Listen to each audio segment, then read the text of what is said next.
Hoy, 27 de noviembre, es el día de la despenalización de la homosexualidad en el Ecuador.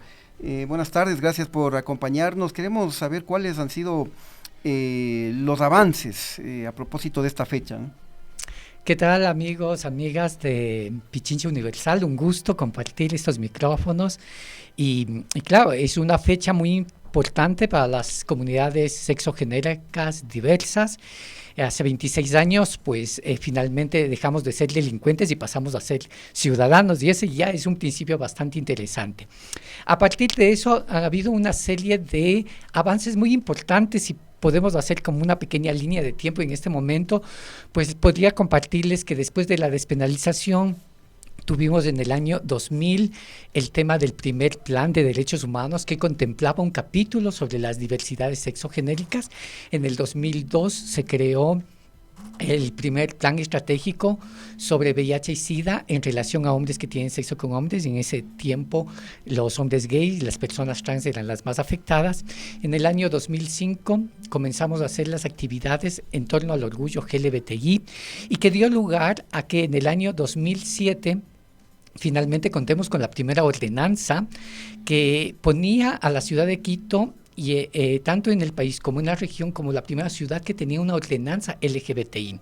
Y en el 2008 lo más importante, ¿no?, que fue la constituyente, donde se garantizan los derechos de las comunidades, porque además en la constituyente del 98 se había prohibido la discriminación por orientación sexual.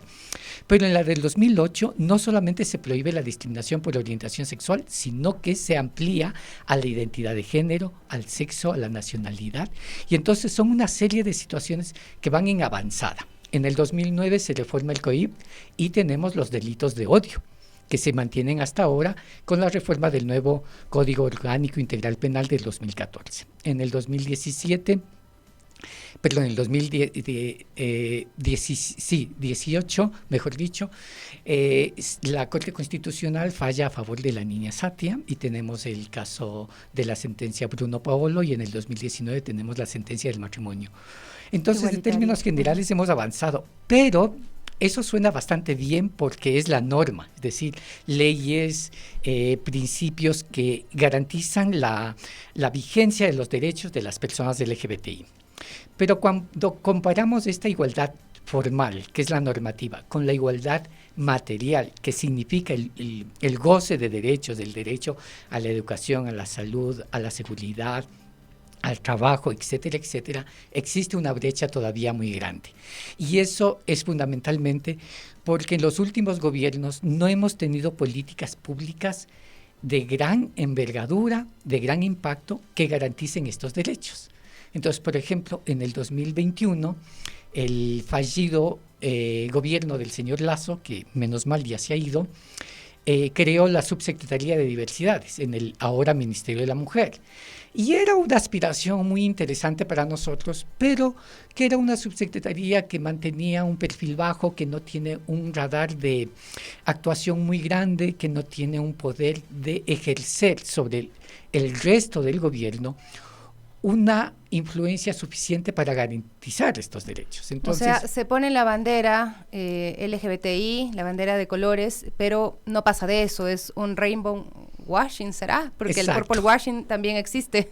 Exacto, solamente es eso, es lo que yo creo que muchas mujeres están reclamando ahora mismo, ¿no? Con la creación del Ministerio de la Mujer, se cambió solamente el nombre, pero no se mantuvo un presupuesto más adecuado, no se hicieron las intervenciones necesarias para fortalecer ese ministerio. Entonces a nosotros nos ha pasado lo mismo. Y seguimos insistiendo en la creación de políticas públicas que garanticen eso. O sea, tenemos todavía una cantidad de nuestras compañeras trans que no terminan el sistema educativo, porque no ha habido una política que garantice que el sistema educativo sea incluyente y sea respetuoso de la diversidad sexual. Claro, entonces, tú dices se incluyen los delitos de odio, pero ¿cuántos han sido realmente procesados? ¿Existe en la justicia trámite por delitos de odio que tengan que ver con la comunidad diverso sexogenérica? Esa es una gran pregunta, Sofía, porque lamentablemente la Fiscalía no tiene registros sobre siquiera de demandas o puestas quejas en relación a delitos o crímenes de odio relacionadas con la comunidad LGBTI. No tiene. Si le pedimos a la Fiscalía, no los tiene. Y eso significa que hay un vacío en el recoger la data. No es que no hay, sino que no se recoge, y es también porque las entidades de control no tienen los protocolos suficientes para atender estos casos. A esto sumado de que el sentimiento de la ciudadanía es un sentimiento de no confianza con las autoridades de justicia, ni con la policía, ni con la fiscalía. Y entonces ahí tenemos un problema, porque la ciudadanía deja de utilizar estos mecanismos que nos asisten a todos, pero que no se utilizan porque justamente la actitud de los funcionarios, tanto de la Fiscalía como de la Policía, pueden ser actitudes transfóbicas, homofóbicas. Entonces, claro, la gente se lo piensa, pongo la denuncia, ¿será que me van a atender? ¿Será que tengo la oportunidad de que mi caso sea atendido? Y nos consta a nosotros como Equidad, lamentablemente, de que no ha habido esas situaciones.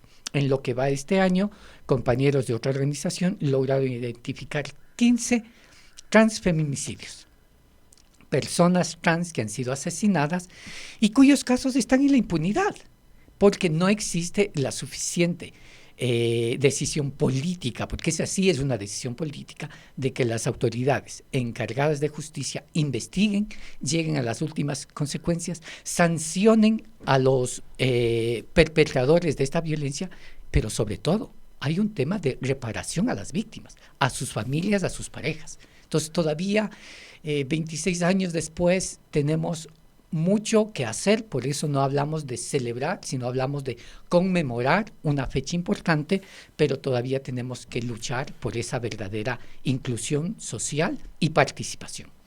Algo que también es muy frecuente es la discriminación, especialmente en el tema laboral. ¿Hay denuncias en el Ministerio del Trabajo al respecto?